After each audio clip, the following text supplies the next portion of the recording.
Hey everyone, welcome back. Did Candy Crush turn grey and freeze right after you lost a level, leaving you able to see the screen but unable to tap anything? This is a widely reported bug. Here's the fix.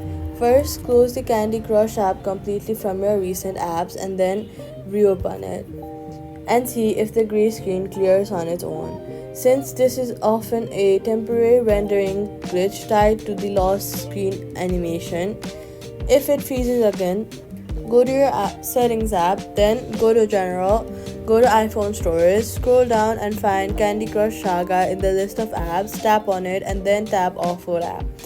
This clears the caged animation data that's triggering the freeze without touching your saved progress, since that's stored in King's servers if you're connected to Facebook or a King's account.